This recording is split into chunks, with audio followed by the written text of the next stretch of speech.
Hello friends, आज आपकी mock test की फ़र्स्ट क्लास रहेगी। फ़र्स्ट क्लास में आप देखोगे आपको किस तरीके के क्वेश्चन सीडीपी में देखने के लिए मिलेंगे।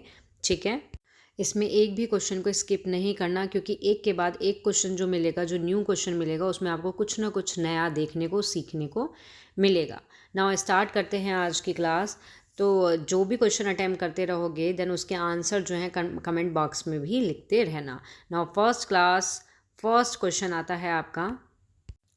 फर्स्ट क्वेश्चन इज़ आपका आता है, फर्स्ट क्वेश्चन है आपका कि बचपन का जीवन, ठीक है, बचपन का जीवन और समझ अलग अलग सांस्कृतिक परिवेश में भिन्न होती हैं। कहने का मतलब है कि जो हमारा बचपन का जीवन है और जो हमारी समझ होती है वो कैसी है, अलग अलग सांस्कृतिक जो भी परिवेश होता है उसमें कैसी होती है, अलग होती है। यह ऑप्शन इसका ए के अंदर है। ठीक है, नाउ सेकेंड आर वाला ऑप्शन आता है कि सभी बच्चे बिल्कुल एक ही तरह से बड़े होते हैं और विकसित होते हैं, चाहे उनका परिवेश कुछ भी हो। तो इसमें आपको ऑप्शन दिए गए हैं, 4 ऑप्शन, देन आपको करेक्ट आंसर बताना है। फर्स्ट ऑप्शन होता है ए और आर दोनों बातें सही हैं। बी ऑप्शन आता है ए और आर दोनों गलत है। थर्ड ऑप्शन आता है ए सही है लेकिन आर गलत है। डी ऑप्शन आता है ए गलत है और आर सही है। तो यहाँ हम क्वेश्चन पे दोबारा जाते हैं। तो क्वेश्चन में आपको फर्स्ट बात बिल्कुल सही कही गई है कि बचपन का जो जीवन है उसमें जो भी हमारी समझ होती है वो अलग अलग सांस्कृतिक परिवेश में कैसी होती है, अलग अलग होती है। ठीक है, लेकिन सेकंड ऑप्शन में कहा गया है सभी बच्चे बिल्कुल एक ही तरह से बड़े होते हैं, ठीक है, और विकसित होते हैं, चाहे उनका परिवेश कुछ भी हो। लेकिन ये चीज़ क्या है, आपकी गलत है, ऐसा ज़रूरी नहीं होता। तो इसके अकॉर्डिंग आपका जो करेक्ट आंसर होगा वो होगा, करेक्ट आंसर इज सी। तो आपने मोस्टली देखा होगा कि आपका क्या है, परिवेश का जो है बहुत फ़र्क पड़ता है। ये नहीं है कि एक बच्चा क्या है एक अच्छे परिवेश से है और दूसरा क्या है बेकार परिवेश से है, तो दोनों का विकास जो है सेम नहीं हो सकता है। तो इस चीज़ के अकॉर्डिंग जो इसका आंसर आता है, तो answer C is correct answer. ठीक है, सेकेंड क्वेश्चन होता है आपका, सेकेंड क्वेश्चन आता है शरीर में होने वाले विकास परिवर्तन जैसे ऊंचाई, वजन, मोटर शारीरिक स्वास्थ्य विकास डैश क्षेत्र के अंतर्गत अध्ययन किया जाता है। कि शरीर में जो भी होने वाले क्या होते हैं, परिवर्तन होते हैं, ठीक है, विकास होते हैं, किस चीज़ के, फॉर एग्जाम्पल के लिए भी आपको बताया हुआ है कि जैसे ऊंचाई का, वजन, मोटर या फिर शारीरिक स्वास्थ्य का। तो इसमें करेक्ट आंसर क्या होगा आपका, संज्ञानात्मक, शारीरिक, मनोसामाजिक या फिर भाषाई आपका। तो इसका जो आपका करेक्ट आंसर होगा, करेक्ट आंसर इसका होगा आपका शारीरिक। अब शारीरिक इसका क्यों होगा, आपने मोस्टली देखा होगा कि जो मानव का विकास है, जो मानव के विकास का जो अध्ययन होता है, क्या चीज़ आपका जो मानव के विकास का जो अध्ययन का क्या है, कई क्षेत्र में किया जाता है। ठीक है, जो अध्ययन है वो किस में किया जाता है, उसके बहुत सारे क्या होते हैं, क्षेत्र होते हैं। जैसे कि जिनमें क्या होता है आपका संज्ञानात्मक भी आता है, शारीरिक भी आता है, जिसके अंदर आपका मनोसामाजिक भी आता है, भाषाई भी आते हैं, ये सभी आते हैं किसमें, मानव विकास के अध्ययन के क्षेत्र में। ओके, लेकिन यहाँ क्वेश्चन पे आपको ध्यान देना है। क्वेश्चन में बात की गई है आपकी ऊंचाई की, वजन की, मोटर की, शारीरिक स्वास्थ्य की। तो ये सभी किसके अंतर्गत आते हैं आपके, तो ये आपके आते हैं सभी के सभी, ये आते हैं सभी आपके शारीरिक के अंदर। ठीक है, शारीरिक जो क्षेत्र है इसके अंतर्गत आपके आते हैं। और एक इम्पॉर्टेंट लाइन है, इस लाइन में आप लिख सकते हो कि ये जो क्षेत्र है, कौन सा क्षेत्र है आपका, जो आपका शारीरिक जो क्षेत्र है, इस क्षेत्र की क्या है, आपको निगरानी जो है वो बहुत ही आवश्यक होती है। क्योंकि जो शारीरिक कल्याण है हमारा, जो फिजिकल कल्याण है हमारा, वो बच्चों में सीखने की क्षमता, किस चीज़ को, सीखने की क्षमता, ठीक है, सीखने की क्षमता, और जो आपके भावात्मक नियमन जो होते हैं, नियमन, ठीक है। भावात्मक जो नियमन होते हैं से निकटता से क्या है, जुड़ा हुआ होता है, इसलिए इस क्षेत्र की हमें निगरानी करना बहुत आवश्यक होता है। ठीक है, क्लियर हुआ आपको? क्लियर हो गया ये वाला पॉइंट? और इसमें क्या होता है कि अगर ये जो क्षेत्र हैं संज्ञानात्मक, शारीरिक, सामाजिक और भाषाई, इन क्षेत्रों को समझने से क्या होता है कि जो टीचर है हमारे, जो हमारे टीचर होते हैं वो स्टूडेंट का जो विकास है उसको, या फिर उनका समर्थन है, उनको समर्थन करने में भी उनकी हेल्प कर सकते हैं। ओके, तो क्लियर हुआ ये सेकंड वाला क्वेश्चन आपका। नाउ थर्ड आता है हमारा। थर्ड क्वेश्चन इज 2 से 7 वर्ष आयु समूह के बच्चों के लिए किसकी बात हो रही है? ध्यान देना आप क्वेश्चन पे, एक एक वर्ड्स पे ध्यान देना कि 2 से जो 7 वर्ष की आयु के बच्चों की हम बात कर रहे हैं, उसमें क्या है, समूह के बच्चों के लिए विकास स्वरूप में पेशी, सामाजिक, संज्ञानात्मक, भावात्मक और डैश शामिल होते हैं। तो इसमें करेक्ट आंसर क्या होगा आपका? भाषा कौशल, लेखन कौशल, संप्रेषण कौशल या फिर अनुकूलन कौशल। तो इसका करेक्ट आंसर क्या होगा? गेस करो, लगाओ जल्दी से पॉइंट, जल्दी से कमेंट बॉक्स में लिखो कि इसका करेक्ट आंसर क्या होगा आपके अकॉर्डिंग। तो इसका जो करेक्ट आंसर होगा, करेक्ट आंसर इसका होगा आपका भाषा कौशल। ठीक है, करेक्ट आंसर क्या होगा इसका? भाषा कौशल रहेगा। क्यों रहेगा? क्योंकि जो आपका विकास है, सबसे पहले बात करते हैं हम विकास की। ठीक है, जो आपका विकास है उसको क्या है, उसको किस चीज़ से परिभाषित किया जाता है? तो आपको पता होना चाहिए कि जो हमारा विकास होता है उसको हम आकृति, ठीक है, आकृति, आकार, हमारा स्वास्थ्य, ठीक है, और मनोवैज्ञानिक में जो परिवर्तन के रूप में क्या है, परिभाषित किया जाता है। और जो मानव का विकास है उसको हमने क्या किया है, बहुत सारे चरणों में उसको बांटा गया है। ठीक है, विकास को हमने किस में बांटा है? बहुत सारे चरणों के अंदर हमने इसको बांटा है। ठीक है, तो तब हम इसको बांटते हैं तो उसमें हमारी शैशवावस्था होती है, प्रारंभिक बाल्यावस्था होती है, उत्तर बाल्यावस्था होती है, किशोरावस्था होती है। ये आपने थ्योरी में भी पढ़ा होगा, मैंने सबको क्लियर किया था।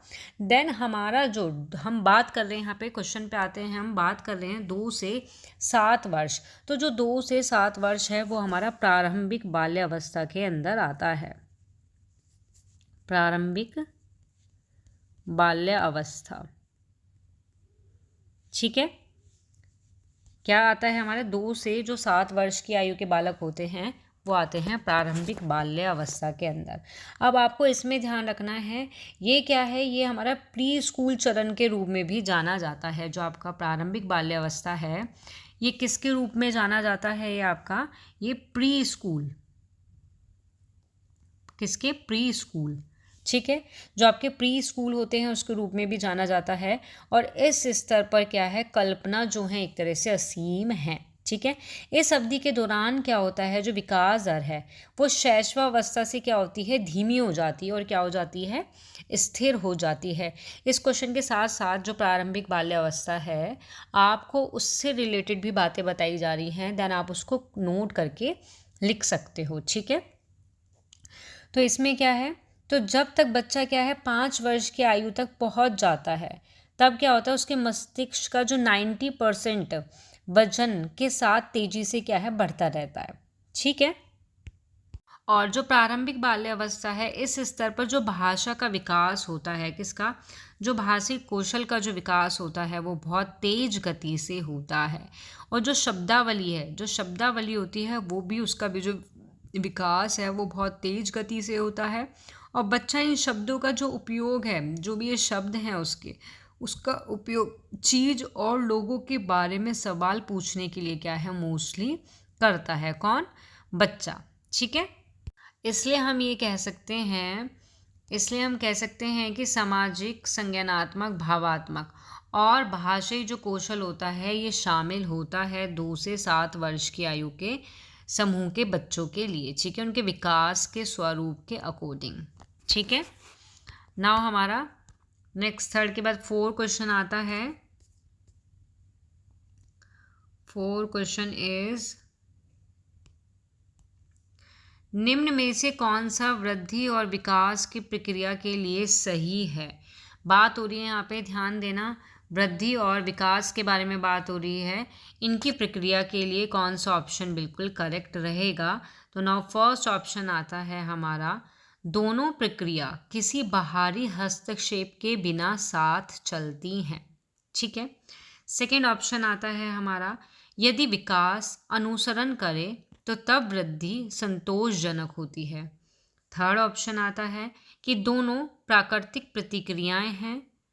फोर्थ ऑप्शन आता है, वृद्धि स्वाभाविक, विकास को बाहरी हस्तक्षेप की क्या है, ज़रूरत होती है। ठीक है, तो बताओ इसका करेक्ट आंसर क्या होगा आपका। वृद्धि और विकास की प्रक्रिया के लिए इनमें से कौन सा पॉइंट ऐसा है जो सही है। तो इसमें जो आपका करेक्ट आंसर होगा, करेक्ट आंसर इज इसका होगा कि दोनों प्राकृतिक प्रतिक्रियाएं हैं। ठीक है, प्राकृतिक क्रियाएं क्यों हैं, क्योंकि जो जीवित जीवों में होती हैं वो प्राकृतिक प्रतिक्रियाएं कहलाती हैं। ओके, प्राकृतिक प्रतिक्रियाएं कौन सी होती हैं, जो जीवित, कौन से, जो हमारे जीवित क्या होते हैं, जीवित जो जीव होते हैं। ठीक है, उनमें जो भी हमारी क्रियाएं होती हैं, जो जीवित जीवों में होता है वृद्धि और विकास, वो सभी क्या है, हमारी प्राकृतिक, क्या है, हमारी प्राकृतिक प्रतिक्रियाएं होती हैं। ठीक है, ओके, तो इसका करेक्ट आंसर क्या है आपका, ये है बिकॉज जो आपकी वृद्धि और जो विकास की प्रतिक्रिया है, फर्स्ट ऑप्शन में लिखा था दोनों प्रतिक्रिया किसी बाहरी हस्तक्षेप के बिना साथ चलती हैं। ठीक है, ये प्रतिक्रियाएं जो हैं जीवन के लिए क्या होती हैं, आंतरिक होती हैं और बाहरी हस्तक्षेप की आवश्यकता के बिना होती हैं। ठीक है, हालांकि पर्यावरणीय कारक विकास की गति और प्रक्षेप को क्या करती हैं, प्रभावित भी कर सकती हैं आपकी। ओके, तो इसमें जो मोस्टली देखा गया है इन चारों ऑप्शन में से जो करेक्ट आंसर होगा वो फर्स्ट ऑप्शन ही रहेगा। नेक्स्ट क्वेश्चन आता है आपका 5 नंबर का क्वेश्चन आता है कि विकास का अर्थ होता है, गुणात्मक होता है, मात्रात्मक होता है, ऊंचाई, लंबाई, वजन, वृद्धि में होता है, या फिर व्यक्तिगत लक्षण प्रकाशित करना होता है। तो इन चारों में करेक्ट आंसर इसका क्या होगा, विकास का मीनिंग पूछा गया है इसमें। तो इसका करेक्ट आंसर होगा आपका फर्स्ट ऑप्शन इज, ऑप्शन तो मैंने बता दिए, तो इसका करेक्ट आंसर इज होगा इसका फर्स्ट ऑप्शन। ठीक है, गुणात्मक परिवर्तन। अब जो विकास का जो अर्थ है वो क्या है, गुणात्मक परिवर्तन से है। ठीक है, क्यों होता है, क्योंकि जो आपका मात्रात्मक परिवर्तन है, क्या है, जो आपका मात्रात्मक परिवर्तन ये होते हैं, जैसे आपका लंबाई, ठीक है, आपका वजन के अंदर जो वृद्धि हो गया, ये हो गया इसके अंदर। ठीक है, तो ये क्या है, ये सब क्या है, ये सब वृद्धि का एक हिस्सा होते हैं। लेकिन अगर विकास की बात करते हैं तो विकास में क्या होता है आपका, विकास के अंदर होता है आपका गुणवत्ता, क्या होता है आपका, आता है इसके अंदर गुणवत्ता आता है। ठीक है, गुणवत्ता में सुधार। ओके, क्या आता है, गुणवत्ता में सुधार, जैसे कि कौशल, ज्ञान, क्षमता, ये सब में वृद्धि शामिल होती है आपकी। ओके, तो क्लियर हो गया आपका कि विकास का जो अर्थ है वो क्या अर्थ होता है, गुणात्मक परिवर्तन से होता है। इसमें किसी भी वस्तु की जो गुणवत्ता है, प्रकार में क्या है, बदलाव होता रहता है। फॉर एग्जाम्पल के लिए आपको देखो एक एग्जाम्पल बताती हूँ इसके अंदर। इसका एक एग्जाम्पल भी है आपका कि एक बच्चे को रेंगने से चलने तक, ठीक है, एक बच्चा रेंग के चलता है, आपने देखा ना, क्राउल होके चलता है, रेंग के चलता है, देन रेंगने से लेकर और फिर क्या है, वो चलने लग जाता है, अपने पैरों पे खड़ा होके चलने लग जाता है। तो तक उसका क्या है, विकास जो होता है वो गुणात्मक परिवर्तन है। क्यों, क्योंकि इसमें चलने की जो गुणवत्ता में बदलाव हो रहा है, कि पहले वो रेंग के चल रहा है, फिर थोड़ा खड़ा होता है, फिर वो सीधे सीधे चलता है। तो ये किसके अंतर्गत आता है, आपका गुणात्मक परिवर्तन के अंदर आता है। ठीक है, लेकिन हम कह सकते हैं जो विकास एक व्यापक प्रक्रिया तो होती है, उसमें मात्रात्मक और गुणात्मक दोनों परिवर्तन को ही शामिल करती है। लेकिन अगर यहाँ ऑप्शन इस तरीके से आ जाते हैं तो यहाँ कंफ्यूज नहीं होना कि इसमें गुणात्मक आएगा या फिर मात्रात्मक आएगा। तो यहाँ इसका करेक्ट आंसर आएगा गुणात्मक। ठीक है, नाउ नेक्स्ट 6 नंबर का क्वेश्चन आता है हमारा। 6 नंबर का क्वेश्चन है हमारा कि किशोरावस्था का अन्य नाम नहीं है। फर्स्ट ऑप्शन समस्यात्मक अवस्था, सेकंड स्फूर्ति अवस्था, थर्ड संघर्ष तनाव विरोध की अवस्था और फोर्थ बाल्यावस्था और प्रौढ़ अवस्था के बीच का संधि काल। क्वेश्चन पे ध्यान देना, क्वेश्चन में लिखा है किशोरावस्था का अन्य नाम नहीं है। तो बाल्यावस्था और जो किशोरावस्था की जो बीच की अवस्था वो कौन सी होती है, तो किशोरावस्था होती है। तो ये भी इसका करेक्ट आंसर नहीं होगा। ठीक है। संघर्ष और तूफान की अवस्था, ये भी किशोरावस्था को कहते हैं। समस्यात्मक अवस्था, ये भी किशोरावस्था को कहते हैं। तो क्वेश्चन में लिखा है नाम नहीं है, तो इसका करेक्ट आंसर आएगा आपका स्फूर्ति अवस्था की। जो आपकी स्फूर्ति अवस्था होती है उसको किशोरावस्था का नाम नहीं दिया गया है। ठीक है। और जो आपकी किशोरावस्था होती है, आपकी जो अवस्था होती है ये 12 से 18, ठीक है, 12 से 18 वर्ष के बीच के आयु के जो बालक होते हैं ये अवस्था आपकी किशोरावस्था कहलाती है। इसको तनाव, तूफान, ये सारी अवस्थाएं इसके अंतर्गत आती हैं, लेकिन एक स्फूर्ति जो अवस्था होती है वो इसके अंतर्गत क्या है, आपकी नहीं आती। ओके। क्योंकि जो आपकी स्फूर्ति अवस्था होती है, जो ये स्फूर्ति अवस्था होती है, कौन सी अवस्था का नाम है, ये आपका बाल्यावस्था का नाम होता है। ठीक है। बाल्यावस्था को हम स्फूर्ति अवस्था के नाम से भी जानते हैं। चाइल्डहुड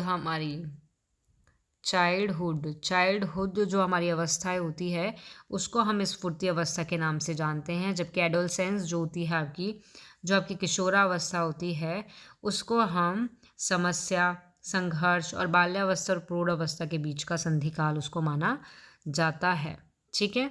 नेक्स्ट क्वेश्चन आता है हमारा 7 नंबर का क्वेश्चन आता है, विकास का एक सिद्धांत नहीं है।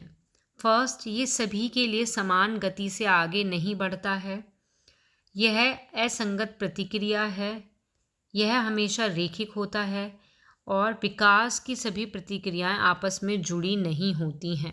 क्वेश्चन में है विकास का एक सिद्धांत नहीं है, तो इसका जो करेक्ट आंसर होगा, करेक्ट आंसर इसका फर्स्ट ऑप्शन रहेगा कि ये सभी के लिए क्या है, समान गति से आगे नहीं बढ़ता है आपका। ठीक है। ये क्या है, इसका करेक्ट आंसर है। देन इसका यहाँ पे देखो इस ऑप्शन में है, क्यों है वो वाला करेक्ट आंसर, यहाँ देखो यह असंगत प्रतिक्रिया है, तो इसमें जो है यह एक असंगत प्रतिक्रिया है, तो यस की जो विकास है वो असंगत प्रतिक्रिया होता है। क्यों? क्योंकि इसमें अचानक से क्या है, बदलाव हो जाता है। ठीक है। इसकी जो गुणात्मक बदलाव होते हैं, इसमें अलग अलग चरण में क्या है, बदलाव होते हैं, तो ये एक तरह से क्या कह सकते हैं, असंगत प्रतिक्रिया होती है। ठीक है। सेकेंड ऑप्शन आता है ये हमेशा रैखिक होता है।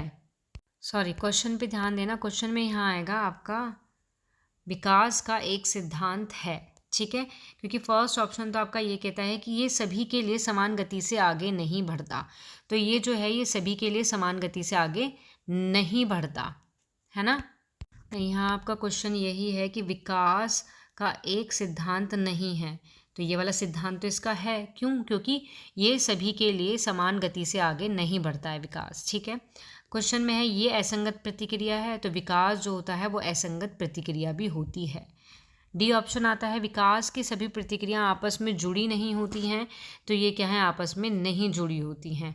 अब क्वेश्चन आता है आपका कि यह हमेशा रैखिक होता है, तो ये आपका गलत ऑप्शन है। इसमें कह रहा है एक सिद्धांत नहीं है, तो इसका करेक्ट आंसर होगा आपका, करेक्ट आंसर इस होगा कि ये हमेशा रैखिक होता है। ये गलत ऑप्शन है। ठीक है। क्यों? क्योंकि जो विकास है वो आपका, ठीक है, क्योंकि जो विकास है वो रैखिक नहीं होता है। इसमें लिखा है यह हमेशा रैखिक होता है, तो नो, विकास जो है वो रैखिक नहीं होता है। ये जटिल या फिर बहुआयामी प्रतिक्रिया होती है, और ये जीवन भर जारी रहने वाली, निरंतर चलने वाली क्या है, प्रतिक्रिया है जो विकास है। ये क्या है, ये शारीरिक, मानसिक, सामाजिक, भावात्मक क्षेत्र में परिवर्तन को शामिल करती है हमारे। तो हम कह सकते हैं कि जो विकास है वो रैखिक जो है नहीं होता है। विकास एक सीधी रेखा में नहीं होता। ठीक है। कभी हमारा विकास बढ़ रहा है, कभी घट रहा है, कभी बढ़ रहा है, कभी घट रहा है, कभी घट रहा है फिर बढ़ रहा है, ठीक है। ऐसा वो ये क्या होता है, सर्पिल्ला आकार में होता है। कैसे आकार में होता है हमारा, घटना बढ़ना, घटना बढ़ना, घटना बढ़ना। तो ये होता है हमारा सर्पिल चक्र, ठीक है।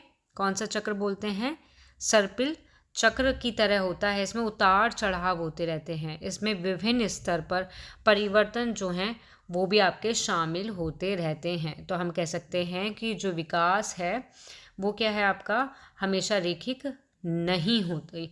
हमेशा रेखिक होता है तो इसका ऑप्शन ये वाला सही रहेगा क्वेश्चन के अकॉर्डिंग, ठीक है।